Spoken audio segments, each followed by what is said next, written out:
MSW Media. So yeah, now it's clean up on aisle 45 time. And for a long while yet, it is going to be clean up on aisle 45. Welcome to episode 219 of Clean Up on Aisle 45. It's Wednesday, April 2nd, 2025. I'm Allison Gill. Hey, AG, I'm Harry Dunn. We have a lot to cover today, including more pardons for January 6th defendants, of course, who were originally given clemency, and Daniel Dale, another January 6th defendant, telling the court that Trump's pardon should cover his child pornography case. You can't make this up. No. Plus, lawyers for Eric Adams have written a letter to Judge Del Ho asking him to hurry up and dismiss the charges against him. We've kind of been telling him to hurry up too. Well, I know, like I'm kind of like, yeah, all right. Yeah. Like, let's go. Let's get this thing rolling. Let's go. Yeah, and thanks to the magic of time travel in podcasts, we record this on March 31st, Monday. The show airs Wednesday, April 2nd, and right in the middle is the Wisconsin election for state Supreme Court. The single most expensive court race like in history. Insane. State court race. Now we're going to go over some polling, early voter turnout. And then if we get the results Tuesday night in enough time before we air the show, we'll try to break in later in this show with that news for you. But first, we have some new patrons to thank, and we have some Hall of Fame patrons to thank a little bit later. But let's start with the new patrons. Summer, Linda Creedy, Addison, Fairyland Grumble, love it, Sue Ridequist, and Jean Langdon. Thank you so very much for becoming patrons. We can't do this without you. I also want to thank Pete Struck for covering for you on the bonus episode because you were traveling. I was. And so I was like, gosh, who can I get to fill in? Oh, duh, I can call Pete. And so he showed up with his mighty beard. He hasn't shaved since the election. I don't know if you've seen him lately. His hair's all still buzz cut like Army. And he got that big old furry beard, huh? He's got a big like Nick Offerman beard. That's awesome. So I just wanted to thank him for stopping by on the bonus episode.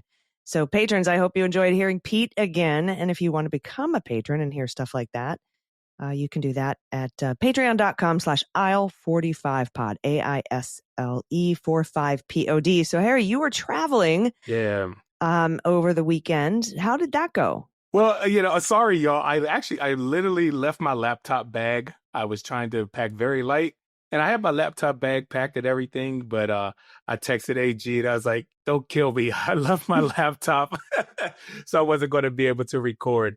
But I was out there in Wisconsin, like we're going to talk about in a little bit, doing the Lord's work, as they say. Listen, Elon Musk was out there, and he was, he gave away those $2 million checks. And like you said, Allison, this is the most expensive court race in state history. And I would just say, is it going to be a referendum against Donald Trump and Elon Musk? Or is it going to show that people, don't really care? Right. Can be bought? Or is it just going to say, hey, like people are just still indifferent and complacent about where we are right now? So I'm betting on the that we're going to show up and we're going to show a referendum against that. I don't like to make predictions because I am nervous as hell about this. But we've been putting the work in, and that's all you can do. At the end of the day, you go out there, you put the work in. This weekend, I was with Mandela Barnes and former Senator Sherrod Brown. We traveled across the state, 3 different locations. And the people were out there with enthusiasm, and it was great being out there. So, based on that, the enthusiasm on the ground feels real, and that feels like that can't be bought.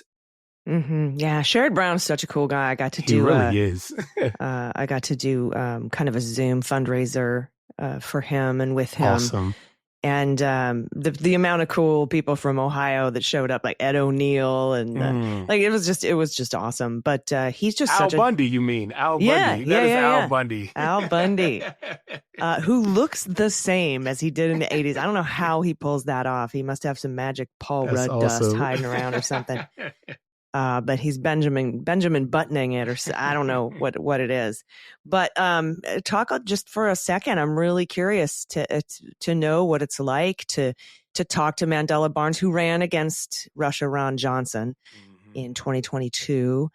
And of course, Sherrod Brown, who's just, like I said, one of the coolest, like most down to earth, kind of like almost like a Joe Biden in the way that he's just super pro worker and pro union and kind of, from a middle class, coming up from the middle class. And one of the things that Sherrod Brown said while he was out there giving his speech, and I had the opportunity to listen to him, is like, this isn't about the right or the left. This is about right versus wrong.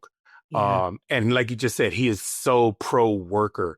And that's where we gave our speeches at union halls, the SEIU, the labor iron workers and the steel workers and the local 45, whatever the number, like it was just met with labor rights people that actually are of the people and not these oligarchs and these millionaires and billionaires. These are just average, everyday, run-of-the-mill people. And it was just great being out there. And like you said, Mandela Barnes ran against Ron Johnson. It was such a close race also. And he was the former lieutenant governor of Wisconsin. Right. But just seeing him, even after that, that race that it was nationally, everybody paid attention to it. But after that race, seeing him still engaged and still involved. Listen, it's easy to fall into the off after, a devastating loss. I can relate a little bit, but, not falling off and not like, all right, where's the next fight? Let's keep showing up and keep showing out. But he had the people fired up out there. I mean, he was in touch with the crowds and, one thing we all agreed on, all of us had our different reasons, our different main reasons for supporting Susan Crawford. But all of us were united on the fact that Elon is trying to buy this election and buy a Supreme Court seat. And that can't happen. That can't happen. Yeah, that's why the results of this, state Supreme Court race are so very important, not just to Wisconsinites, but for the rest of us, so we can see where people's heads are at. Yeah. And right now, with all eyes on Wisconsin, where, by the way, early voting ended Sunday, the election is Tuesday. Democrats and Republicans are pushing to elect a Supreme Court judge that will determine the balance of the court again. As we know, in 2023, Wisconsinites flipped the court by electing Janet Protasiewicz, protecting reproductive rights, fixing the Republican gerrymandered state legislation maps, among many other things.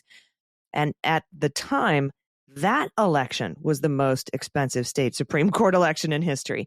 But this year's blows that one out of the water. The Hill reports, quote, tomorrow, the Supreme Court race is the most expensive Supreme Court race on record. It has seen $75.8 million in ad spending, 89% more than the second place 2023 Wisconsin Supreme Court contest. That's from ad tracking firm Ad Impact. And they said Dem advisors backing Susan Crawford currently have an $8.4 million spending advantage overall. Now, between the week of January 15th and the week of April 1st, Democrats have spent $42.1 million in ad spending and reservations compared to Republicans who have spent $33.7 million. Those numbers are astounding. I mean, that is astounding. But President President Trump, well, they're two peas in a pod, same thing. President Trump and Elon Musk have backed Bradley Schimmel in this race, with Musk spending over $12 million from his super PAC, America PAC, alone to support conservative candidates. Meanwhile, donors like George Soros and Illinois Governor J.B. Pritzker have also waded into the race as Democrats look to push Crawford over the finish line. Actually, it's funny they mentioned Soros. When we were out there, we protested outside of a Bradley Schimmel event. And as we were doing our protesting, the people supporting Bradley Schimmel were going in saying, hey, where's your Soros money? You guys are just Soros funded. And I'm just looking around like, did any of y'all get a check from anybody? Like, or whatever. But the last time there was an open seat in the Wisconsin Supreme Court that determined a partisan tilt, like you said, in 2023, $40.1 million was spent in the race, about half of what was spent on it this year. Wow. Twice as much. My God. And the early voting numbers broke records as well. NBC Chicago reports that through Sunday, the last day of early voting, at least 645,000 or so people had cast ballots. and that's based on a Monday tally from the Wisconsin Elections Commission. That number will rise as some municipalities report additional ballots collected over the weekend. As it stands now, as of Monday, early voting numbers were 57% higher, or about 235,000 ballots greater than 2023, which had 409,755 early ballots counted the day before the last Supreme Court election. So what or who is responsible for this massive increase? Could it be twice the spending? Maybe, but listen, according to Wisconsin Watch, absentee voting didn't used to be popular in Addison, a rural town of about 3,000 people in southeast Wisconsin. A few days before the last Supreme Court election in 2023, only about 60 residents had cast absentee ballots in person.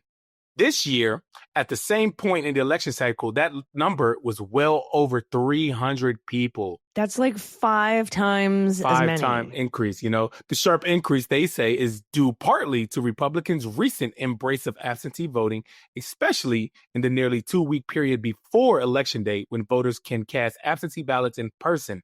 Washington County, where Addison is located, is one of the state's most Republican counties and one of the most Republican-dominated areas across Wisconsin, where early voting rates have surged. Yeah, I think Washington is one of the wow counties, right? So huge turnout used to be good news for Democrats. But we've also seen red county town halls where Republican voters are really angry about Elon Musk and what he's doing to the government. So I imagine it's impossible to know what's on these voters' minds as they cast their ballots. That's why polling is so unreliable. Like, yeah, there's been a surge in Republican area district voting, but are these Republicans chill with Musk, or are they angry at Musk like we've seen many Republicans be in other red districts around the country? It's hard to tell. But perhaps a bigger reason is a recent Washington County initiative aimed at making early voting more accessible for voters and more feasible for municipalities. The program, Republicans want to make it easy to vote for Republicans. Mm-hmm. Yeah, but difficult for everybody else, right? Yeah, exactly. The program compensates municipalities for the cost of extending their hours during the state's early in-person voting period. It makes up for the gaps in municipal budgets that previously limited early voting opportunities. So they have more money to conduct early voting. Yeah, so, as we're talking about these increase in the Republican areas, but there's an increase in Democratic areas too. Though not as much as the like you said, wow counties in the red-leaning suburbs of Milwaukee. Dane and Milwaukee, Democratic stronghold counties, also saw an uptick of absentee ballots returned so far. Milwaukee County has the most ballots returned with over 64,000 as of Tuesday, accounting for a 59% increase. Dane County also saw a 60% uptick with more than 63,000 ballots returned, up from 42,000 in 2023. Man, so a lot of increases here. I don't. I watched Elon Musk yesterday on his live that he did with his town hall. Oh, with his cheesehead thing? He's really an idiot, by the way. Yeah. But he made a statement there. He's like, we need about 100,000 more votes or something. He made a comment that they needed at least 100,000 more. I don't know where he's getting that information from. How does he know? Does he have his little weird Doge dudes counting ballots a lot of somewhere? people started talking about it after he made that, statement.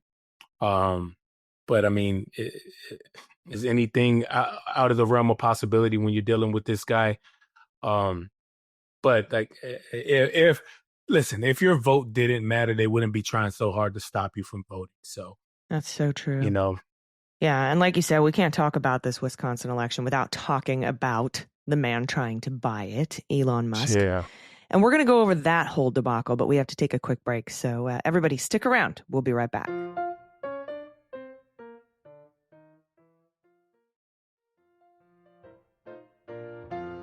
All right, y'all, welcome back. Now, let's talk about Musk again, his influence in Wisconsin. Ryan Teague sums it up nicely for MSNBC.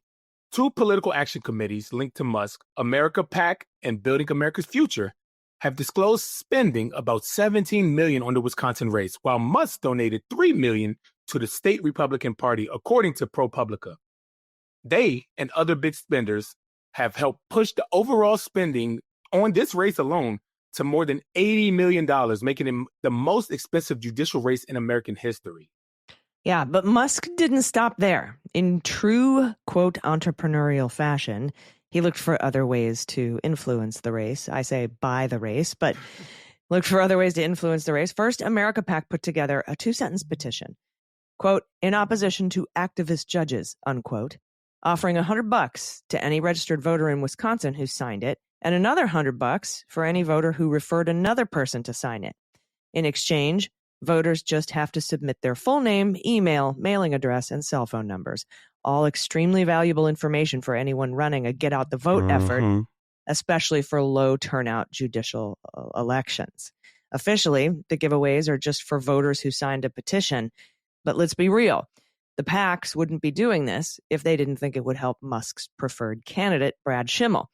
Musk is not exactly known for charity. In fact, his private charitable foundation did not give away the minimum amount required to avoid tax penalties for 3 years in a row, most recently missing the mark by $421 million. Unbelievable. Well, actually, it is believable. But Musk then went further, posting on X, the social media platform that he owns, formerly Twitter. I'm going to call it Twitter. It's always Twitter. Yeah, it's always Twitter. That he would give away 2 more checks for $1 million each to attendees of the Wisconsin event, limited to those who have voted in the Supreme Court election. But that's nothing for a guy like Musk. Musk is currently worth, so he says, about $337 billion, according to the Bloomberg Billionaires Index. I would like to see what that's like now with all this Tesla stock dropping like that. But he's still rich. That's the point. $1 million to him is an equivalent to about 1/100th of a cent to a person making $100,000 a year. He could give $1 million to half the people who've already voted in Wisconsin, and he'd still be the 11th richest person in the world. Like this is nuts. Yeah. Now, this giveaway tactic has survived court challenges before, so it seems like it's probably on solid ground legally. The PAC has already identified a voter in Green Bay, Scott Ainsworth, as the recipient of its first $1 million check. Ainsworth posed for a photo with a giant check, like those old Ed McMahon prize patrol contests from the 80s. Election law expert Rick Hassan wrote that because those checks would only be given to people who have voted, they would appear to violate the plain meaning of the state anti-corruption statute. But that post was later deleted, and the Wisconsin Attorney General is seeking a court order to stop that particular giveaway. Yeah, let's talk about the court proceedings on this. Wisconsin Attorney General Josh Call sued to stop the $1 million giveaways. Call wrote in his initial filing on Friday that he was asking for emergency relief to stop Musk and America PAC from further promoting a $1 million giveaway to attendees of a planned event on Sunday, March 30th, 2025, and prohibiting respondents from making any payments to Wisconsin electors to vote. However, the judge assigned to the case, the Honorable Columbia County Circuit Court Judge Andrew Voigt, refused to hear the lawsuit before Sunday's Green Bay rally with Musk, prompting Call's emergency motion asking a court of appeals to take action.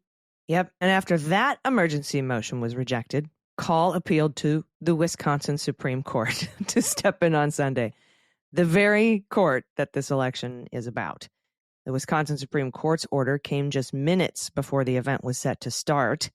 From WISN in Wisconsin, a unanimous Wisconsin Supreme Court on Sunday refused to hear a last-minute attempt by the state's Democratic Attorney General to stop billionaire Elon Musk from handing over $1 million in checks to 2 voters, a ruling that came just minutes before the planned start of the rally.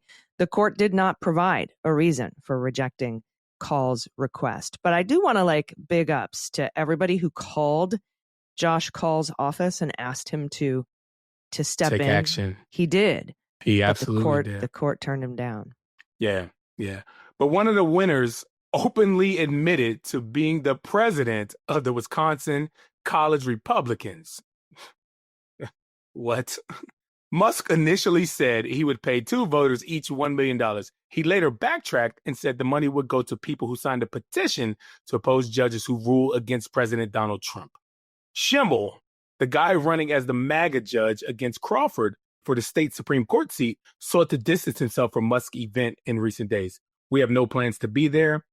He said, we have a very aggressive campaign calendar, Schimmel told reporters on Friday. I have no idea what he's doing. I have no idea what that rally is. What? That's just absurd that he has no.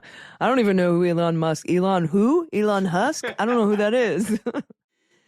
Now, the liberal Supreme Court candidate, Susan Crawford, as you said, called Musk's activities immoral on Saturday. But that's not all. Okay. In addition to presenting the checks on Sunday night, like Ed McMahon, Musk said his PAC is now launching a block captain program ahead of the election on Tuesday, which was yesterday, if you're listening to this, where participants will make $20 each for a picture that they post of someone with a Schimmel sign and a thumbs up outside their home. Now, the billionaire described it as, quote, easy money, explaining that it was open to anyone, whether they lived in the state of Wisconsin or not. All they need to do is get people to hold a picture of Judge Schimmel while giving a thumbs up. You could make over $1,000 in one day, he said, just by getting out the vote in Wisconsin. So he's going to pay $20 each for a picture of you and a thumbs up with Schimmel in front of your house.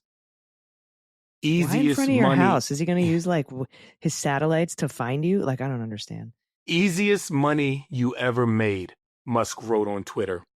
You don't even need to be from Wisconsin. You just need to get people in the state to hold a picture of Schimmel, can be on a phone, device, or paper in one hand and go thumbs up on the other hand. Every time you do that, you get $20 and they get $20. The goal is to build awareness about the election tomorrow. So this offer applies to today and tomorrow.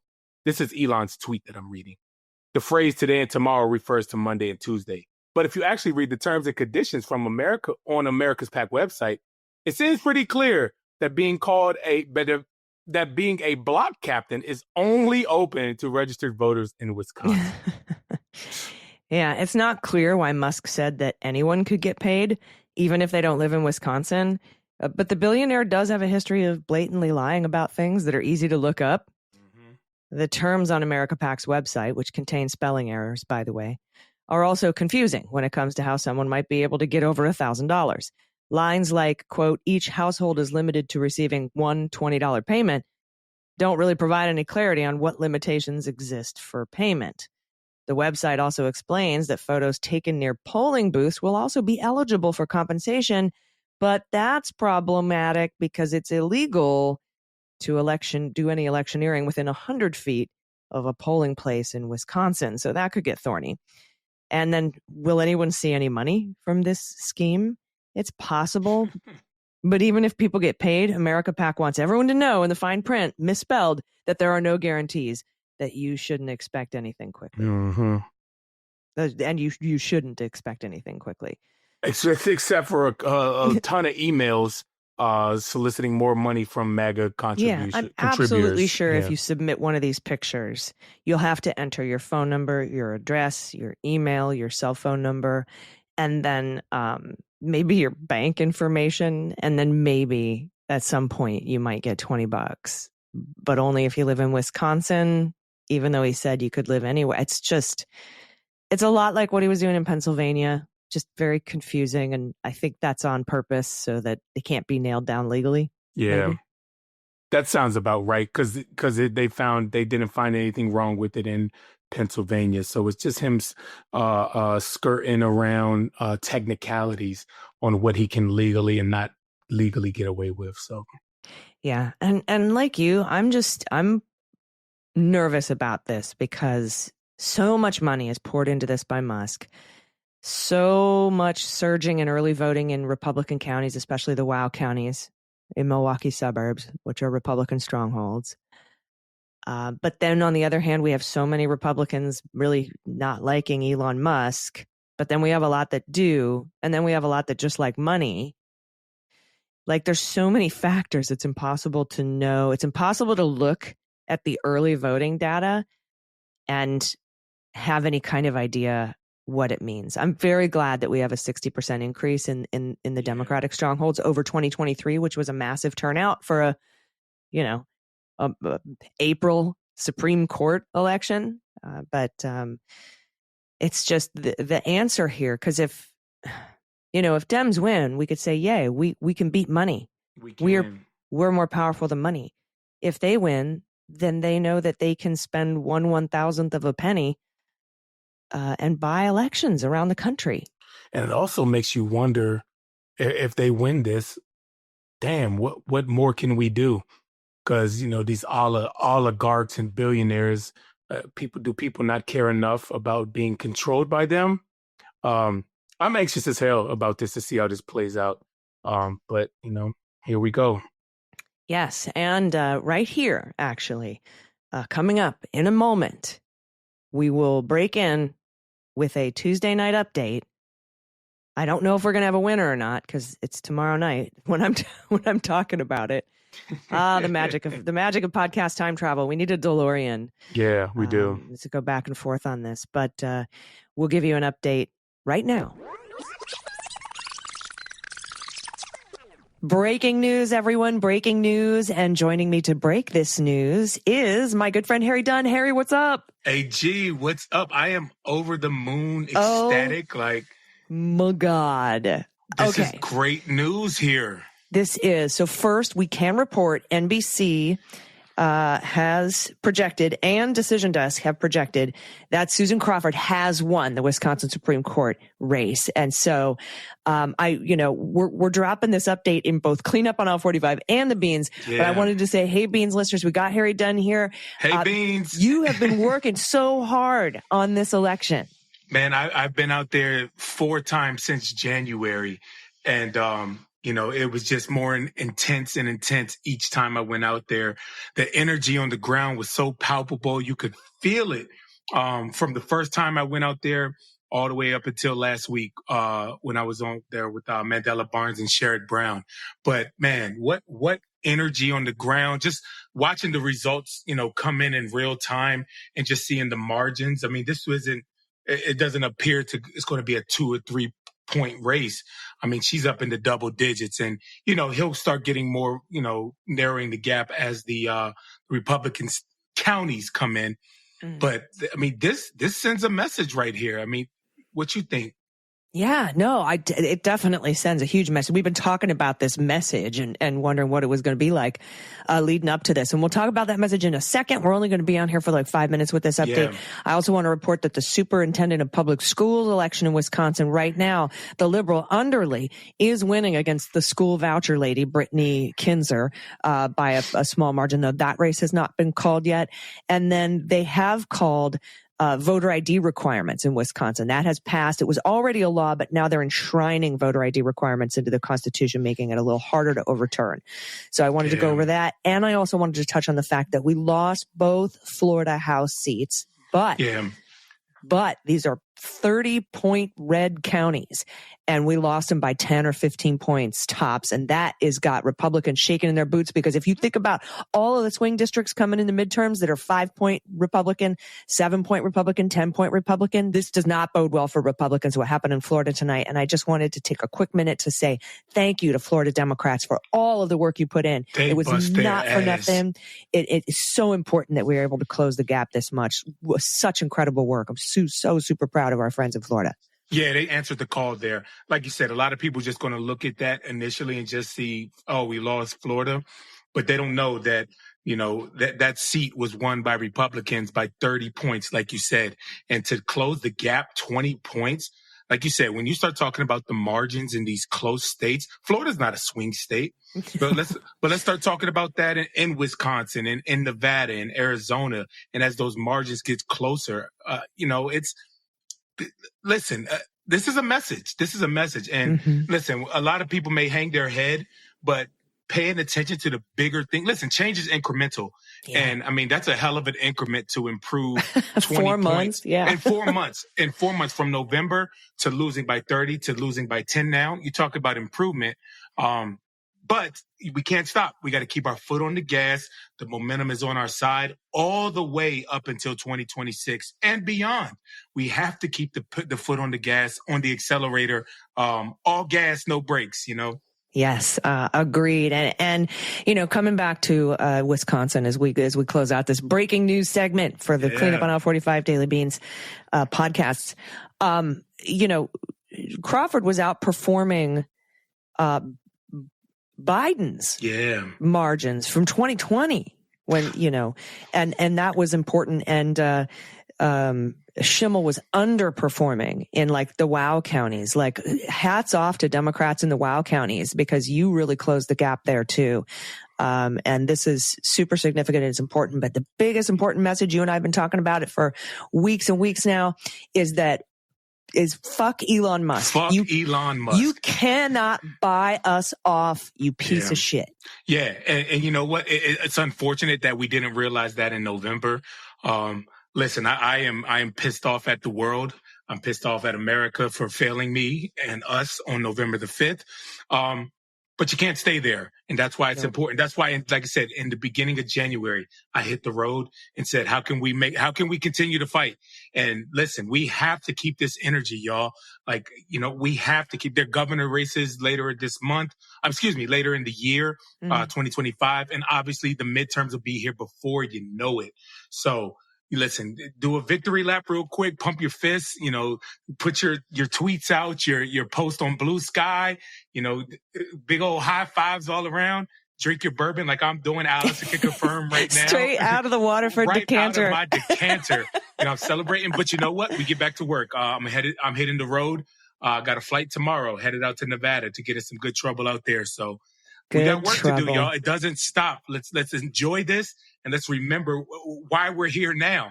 We took our eyes off the prize, and we cannot do that anymore. Huge shot in the arm for Democrats. And speaking of good trouble, just another thing, hats off to Cory Booker for breaking that record. Booker, my God. Burying Strom Thurmond deeper in the ground today, that racist POS. And what an incredible, beautiful moment. We talked about that a minute ago in another breaking update.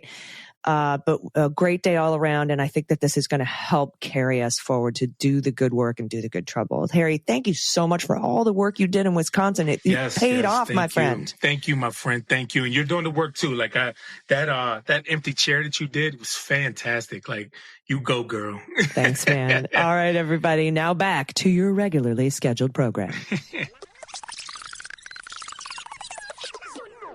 All right, welcome back to the past. I have no idea what I just said to you tomorrow night, but I hope it's good news.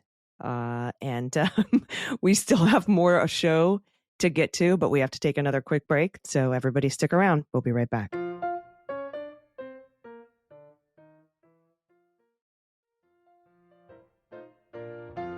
Hey, everybody, welcome back. All right, as I promised, we have some Hall of Fame patrons to thank. We're going to split the Hall of Famers up across the month because we have so many Hall of Fame patrons. Shoving them all in one episode takes up an entire segment. So we're going to split you up throughout the month. And Hall of Fame patron, by the way, is $10 an episode or higher. So we really, really appreciate you. Jeffrey Kincher, Berta5078, Maria Tovar, Charles Jones, Suzanne Ashworth. I will contribute to Harry Dunn's swearing jacket. Karen Sherman, Joan Qualls, Jana Highsmith, and Joey Merck. So the swearing jacket was a Pete thing. He had this Patagonia fleece-lined corduroy brown jacket. And whenever he had it on, it was an F-bomb factory. That is so awesome. So we dubbed it the swearing jacket, and he would wear it during the bonus episodes since we try to keep our swearing to a minimum on the public weekly episode. But if you knew he had that jacket on, you knew it was time. Oh, yeah. It was time for some F-bombs. But thank you so much to our Hall of Fame patrons. Like I said, you make the show possible. You make our galas possible, too. That's where we all get together a couple times a year and have a big old party.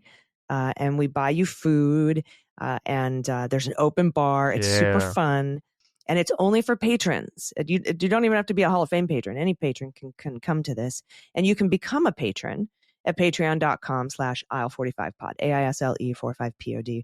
I'm still working out the logistics of where and when and how. Everyone's like, no, do it in DC again. And then people in the Midwest are like, yeah, Minneapolis. And then people in the South are like, what about us? And that one Baltimore guy is like, you promised you come to Baltimore. All right, guys, we're going to Antarctica, okay? Yeah, we're having it in Canada this year. Right.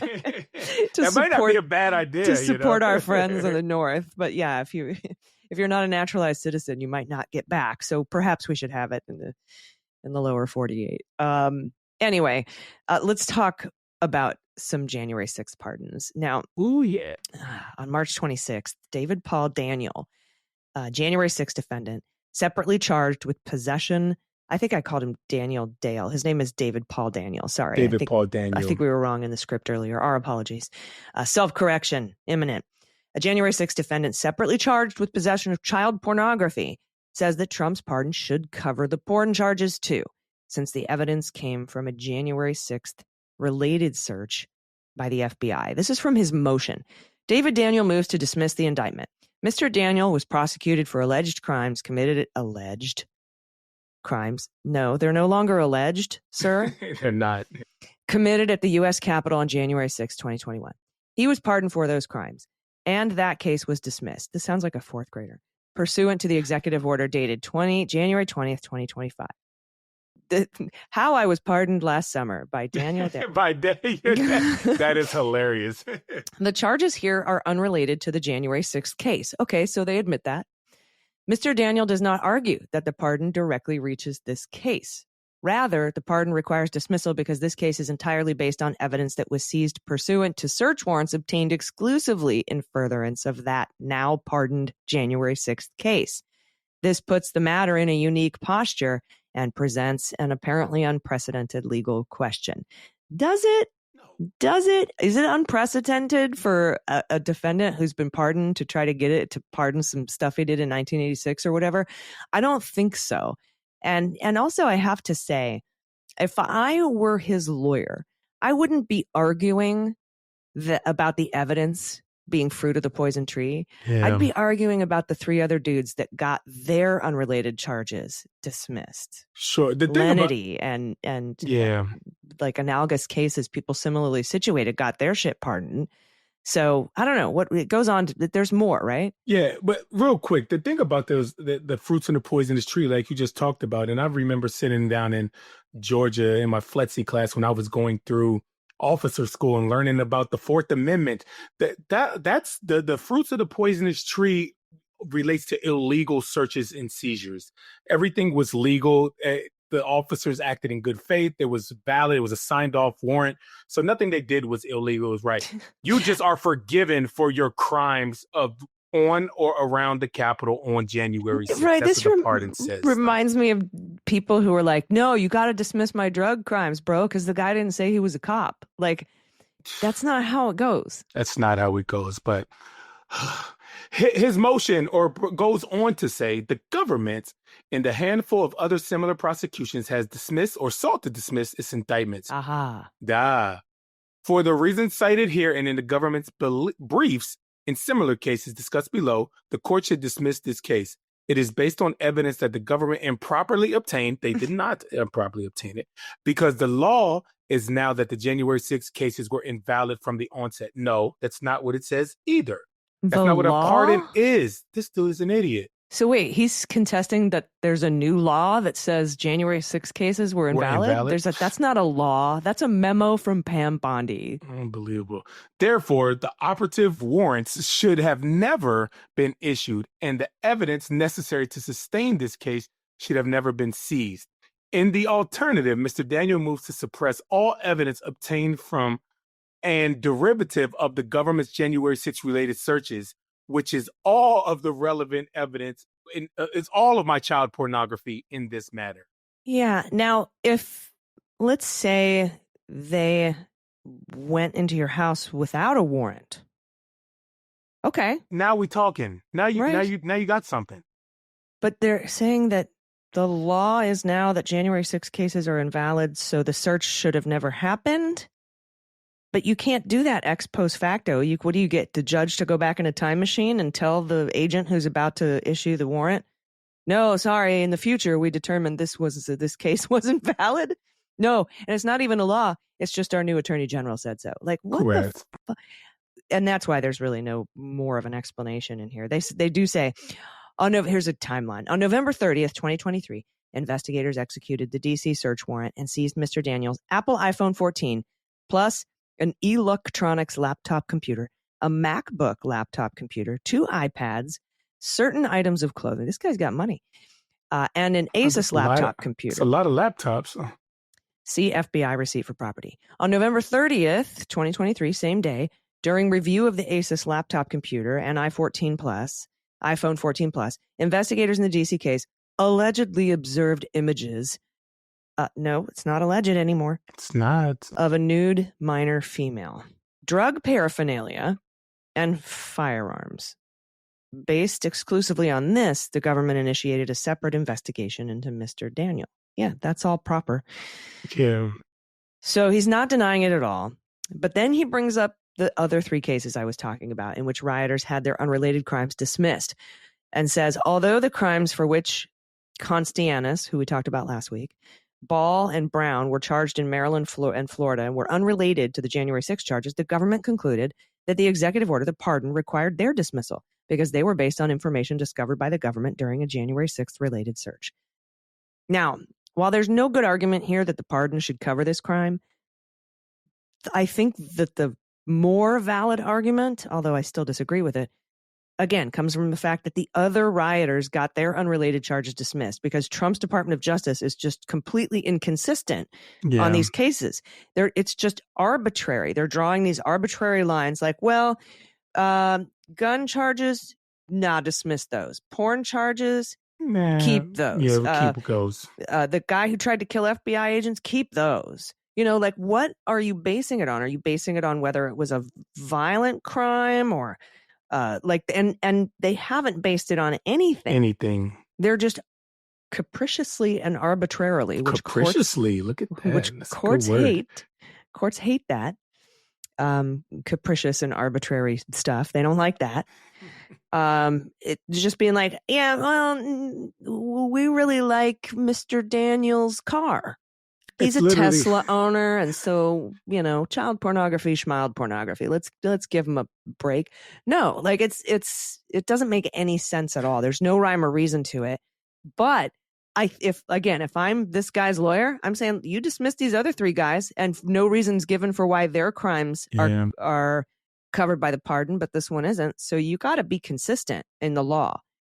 Yeah, it's kind of like they go back in there and say, "Hey guys, all right, we're playing paper, rock, scissors to see if we're going to dismiss. You beat me 23 times, I'll dismiss and I'll argue on your behalf." But it's no rhyme or reason why they're doing final this. 2 people will have a dance off, and then the winner goes on Dancing in the Stars and gets total clemency. It's just the way it seems, But look, Donald Trump has pardoned another January 6th defendant, Thomas Caldwell. Oh, that guy. You remember his name. Despite earlier only commuting his sentence, Caldwell was charged alongside Stuart Rhodes and the Oath Keepers, but was acquitted of seditious conspiracy. A jury convicted Caldwell of obstructing Congress and obstructing justice for tampering with documents after the riot. One of those convictions was dismissed in light of a U.S. Supreme Court ruling last year. On January 10th, U.S. District Judge Amit Mehta sentenced Caldwell to time served with no supervised release. Prosecutors have recommended 4 years in prison for Caldwell. So he didn't even go to jail. And they dismissed, by the way, one of those convictions based on U.S. v. Fisher. Remember when the Supreme Court decided that 1512C2 has to... Obstruction of Congress, is that what it was? Obstruction of... justice. Official proceedings or something. Obstructing an official proceeding it has to involve documents, right? It can't just be an obstructing a proceeding, which is a very poorly executed misreading of this law, but the Supreme Court is dumb. Now, prosecutors had alleged at trial Caldwell helped coordinate quick reaction forces. That's that thing that they had with the boat on the Potomac from across the way at the hotel with their guns on their rafts and stuff. Yeah, teams of prosecutors said Oath Keepers stationed outside the capital city to get weapons into the hands of extremists if they were needed. The weapons were never deployed. That doesn't matter. It's still people think that you have to carry out a crime in order to be. Anyway, and lawyers for the Oath Keepers said they were only there for defensive purposes in case of attacks from left-wing activists. How many left-wing activists were at the Capitol that day? I guess if reporters are left-wing activists, there was maybe me. I was maybe. Police officers and reporters are left-wing activists. Yes, but Caldwell, who did not enter the Capitol, took the witness stand and downplayed messages he sent leading up to January 6th, including one floating the idea about getting a boat to ferry heavy weapons across the Potomac. Okay, all right, so that's what I was just talking about. It's nuts. Caldwell said he was never serious about it, though. We only just, moved a zillion weapons and heavy artillery into a hotel across the river and had a boat at a dock, but we weren't serious about it. It was just creative writing, he said on the stand. So pretty unbelievable. Now, again, he wasn't in prison. One of his remaining charges was dismissed. The jury did not find him guilty of seditious conspiracy like the rest of the Oath Keepers. Wait, he had due process. He had due process. Wow. What do you know? What do you think about that? And so they wanted 4 years. Prosecutors wanted 4 years. But Amit Mehta, liberal judge that he is, was like, nah, time served. The liberal judge, Amit Mehta, that everybody says he gave him time served? No way. He did. Yeah. And generally, as Democrats, we like judges who come in under the sentencing guidelines, right? Probably because of all that bullshit that happened during the war on drugs, where people were being put away for, like I remember one guy who had a couple of hits of LSD on him. They used the weight of the paper that it was on to sentence it. Like, we're like, come on, get stopped. It's sentencing from right-wing judges can be ridiculous against regular folk. Right? Yeah. But yeah, you're right. That's due process. Weird. It blows my mind, man. Just thinking about, because this is the case I was involved in. This is the Oath Keepers case that I was directly involved in. Yeah. I wanted them above sentencing guidelines or whatever. But that's my bias talking, and I wouldn't ever serve on a jury, that was involved with this. But Merrick Garland actually had petitioned after the Oath Keepers and Proud Boys were sentenced, well below the guidelines, sentencing guidelines, which aren't created by Marxist pinko commies. An individual person. Yeah, those are created by a commission appointed by Congress, I believe.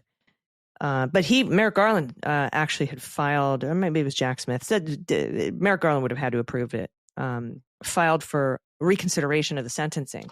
Yes, I do remember that. Saying this is too far below the guidelines. You put a terrorism enhancement on here. This is seditious conspiracy. Yeah. These are special circumstances. I do remember that. He sure did. And he was like, this is 22 years for Enrique Tarrio, way too low.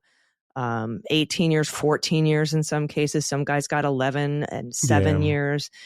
And he's like, no. And that never came to fruition. I don't know what he was waiting for to see who won the next election, if he still had a job. I don't know. Maybe Jack Smith was waiting to see how the Trump sentencing would come out. But I figured they would, or maybe if they finally got a trial started, then maybe they would have reconsidered it, because I thought they filed to reconsider the sentencing so that they would have, remember how I was saying the DOJ, lenity and you had consistency are important in the law. And I was saying that these other three guys got their charges dismissed. Why not me for the child porn guy? Actually, a pretty good argument. Because you have to treat people alike. Similarly situated people alike. And so I thought for sure they would want to up these sentences for when Trump went to trial, so that Trump didn't get off easy if he were convicted. But he wasn't charged with seditious conspiracy. He was charged with obstructing, right? Yeah. 1512C2 and 1512K, conspiracy to obstruct an official proceeding. And then that perhaps the upping the sentencing for the Oath Keepers, who were also charged with those crimes. And that was the big one.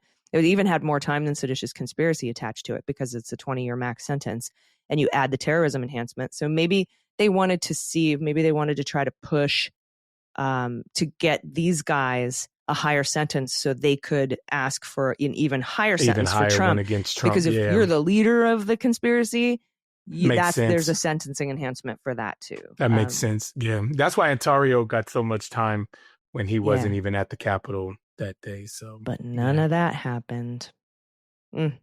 Still breaks my heart. Yep. I can't imagine, because I wasn't even there and I wasn't attacked. You watched it. You and my saw it, friends, you know. just like, yeah. So I can't even imagine, Harry. Yeah. But Fuck 'em. we here we are now discussing their pardons and Yeah. their child pornography charge pardons as well. All right. Only the finest people. Only the finest, right? On both sides. Okay. Well, it wouldn't be an episode of Cleanup on Aisle 45 without little Eric Adams. Oh, I thought you were going to say Rudy. I thought you were going to say Rudy. No Rudy news. No Rudy news again. He is somehow managing to stay out of the news. So instead, surprise, surprise. We're going to talk about Eric Adams. But we have to take this one last quick break. Stick around. We'll be right back.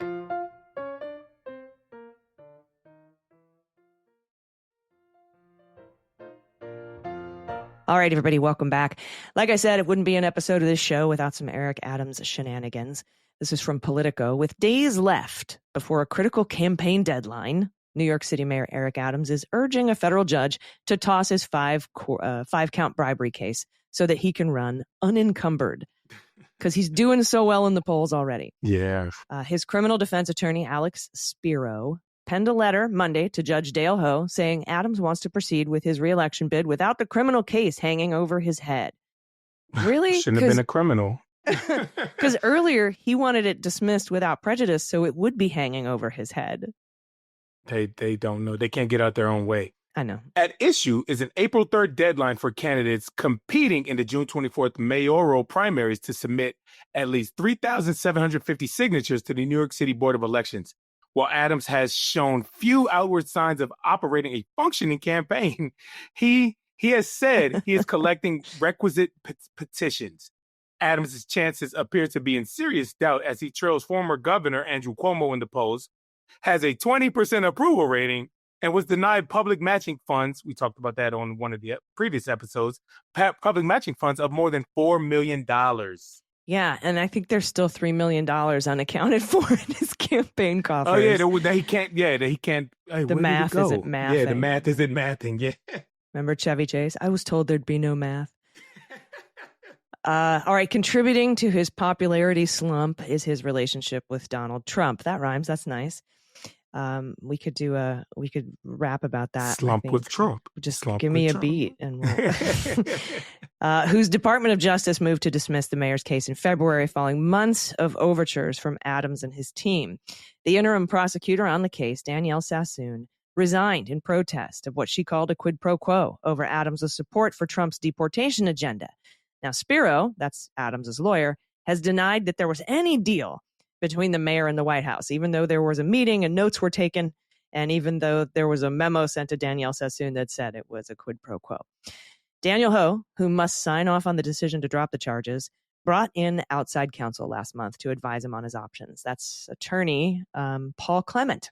He suggested that Daniel Ho permanently nix the case, a deviation from the Trump administration's desire to toss the charges only temporarily, with the option to relitigate them after the mayoral decision, or election, I should say, in November. With 3 weeks passing, it's been 3 weeks since Clement's amicus curiae brief was filed. Spiro cited the court's own logic of wanting to avoid any adverse electoral impacts in his letter to the court. Is it me? Every time I hear Danielle Sassoon's, I think of Vidal Sassoon. Vidal Sassoon. Yeah, and like a hair shampoo commercial. Or whatever, right? She does have like flowing. really Is she nice. from the Sassoon family? We got to look that up. She has a lot of nice hair with a lot of shine and bounce. Now that Vidal I think about Sassoon, you know. Here's what Spiro's letter to Judge Ho says. We respectfully write to alert the court that Mayor Adams' petition for his candidacy for mayor are due Thursday, April 3rd. We urge the court, consistent with his own comments, to promptly reach a decision in this matter. A brief review of the timeline of this case underscores the need for prompt resolution. The government began its own campaign of prejudicial leaks to taint Mayor Adams on November 2nd, 2023. They have continued unabated for over a year. On September 26, 2024, the indictment was unsealed. On September 30th and October 1st, 2024, Mayor Adams filed a motion to dismiss the bribery count as legally deficient and a motion for a hearing and sanctions in connection with the government's leaks. The court denied both motions. Yeah, you know why? Because it was stupid. Yeah. On November 1st, 2024, the court set a trial date of April 21st. It would be less than a month away. Noting that it is taking very seriously the public's interest in a quick trial and recognizing Mayor Adams' heightened interest, specifically in light of the election calendar. On February 14th, happy Valentine's Day, the government moved to dismiss the indictment. That's Emil Beauvais and Trump's DOJ. And on February 18th, 4 days later, Mayor Adams filed his consent to the dismissal. The court held a hearing on the government's motion on February 19th, during which it reiterated that it's not in anyone's interest here for this to drag on. Remember when he said that? And I was like, yes, it is. Drag it on. It's everybody's interest. Not in the government's interest, not in the mayor's interest as a defendant, and it's not in the public's interest. That's what the judge said. So they're throwing that, hates you. Throwing that back at him, yeah. On February 21st, 2025, the court appointed Paul Clement as amicus curiae to assist in the court's decision-making. All right. On February 26, 2025, Mayor Adams filed a motion to dismiss with prejudice based on additional government leaks. On March 7, 2025, Mr. Clement submitted his amicus curiae brief concluding that the court should dismiss the indictment with prejudice upon careful and independent consideration. Mr. Clement found ample reason to dismiss this prosecution with prejudice, including the distinct appearance problems inherent in a public official serving his constituents with the ever-looming prospect of a re-indictment by the executive on charges already laid bare in a public indictment. All that means is just Allison talking legal terms. Like ever looming, like that legal term. Yes. Yeah. So he's just, this is basically like he's throwing a bunch of totally irrelevant stuff in here. Well, I filed a thing saying that they were, jerks, and they were selectively and vindictively prosecuting me. And they're leaking me. And they're leaking stuff. All of that, the judge was like, none of that happened, bro. Chill. There's a trial. None of that is relevant to this right here. None of it. Zero. Right. And so it's been a long time, and I've been chatting with some people trying to figure out what's taken so long. And there was a little bit of back and forth about whether the evidence that Trump's DOJ supplied to the court to show that Damian Williams did this whole case as a political stunt, and then Emil Beauvais didn't want that evidence to be filed publicly, and the New York Times is like, we do, and the judge is like, yeah, I agree, and then they were going to release all that, which in context it was completely BS. But once that was all done, everybody was like, all right, well, we're all just sort of waiting. And I'm like, what is taking so long?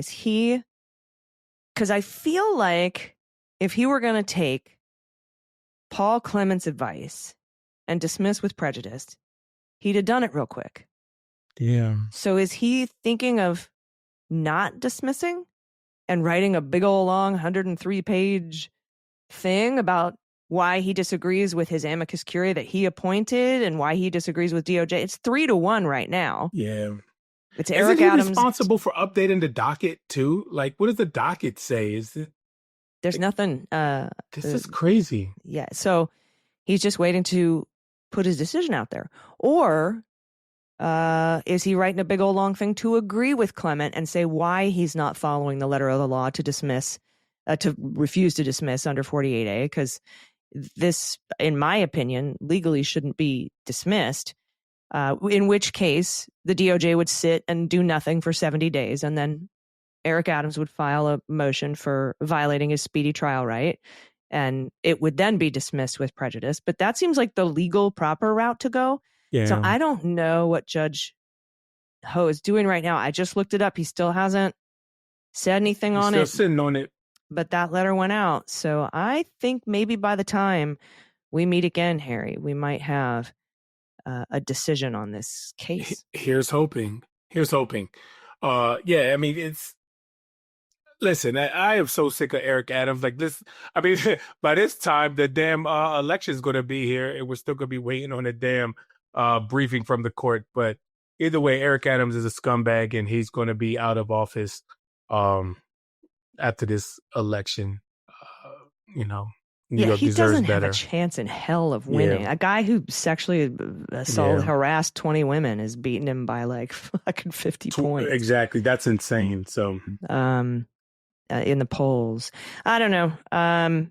Also, I'm assuming Judge Ho has to weigh the election, the timing of the election. He himself said in the hearing, like, we want to get this done. We don't want to get this rolling.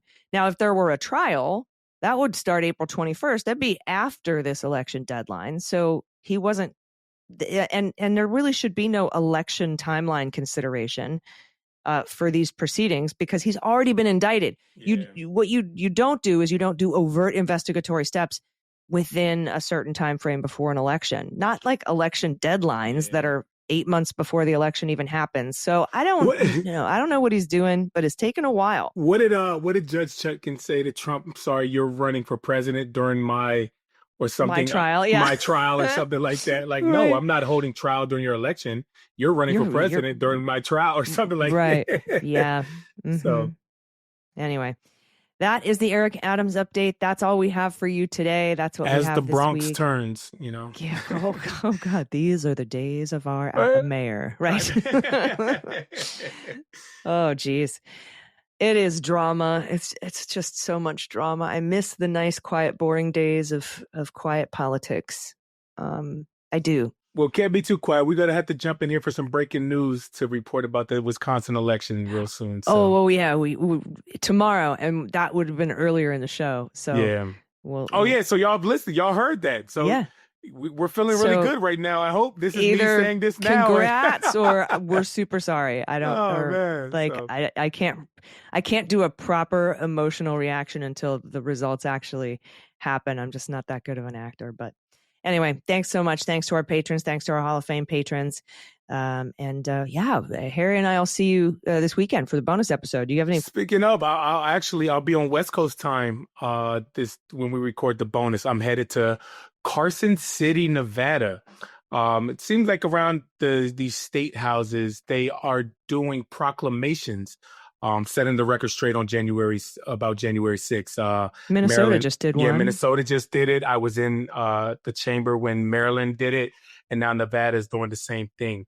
And I think they're doing that on Thursday. So I'll be out there in Nevada. And I think on Wednesday, I'm doing a union and labor luncheon and then a conversation and cocktails with some community leaders out in Nevada. Let's remember, Nevada was a swing state also. And we have to depend on that, the great state of Nevada to get us over the hump in the next presidential election too. So let's turn that back blue. So and Nevada, Carson City, as Wacko Warner said in his 50 states and their capitals song, which I, for some reason, took the time to learn by heart.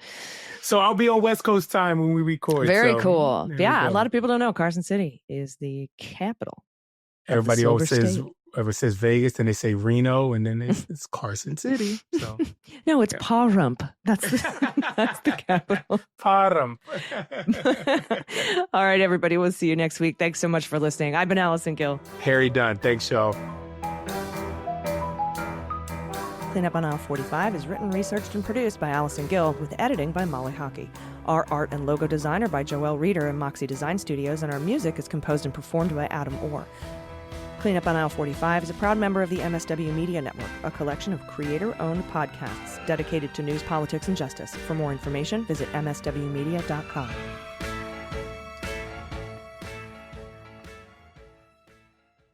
MSW Media.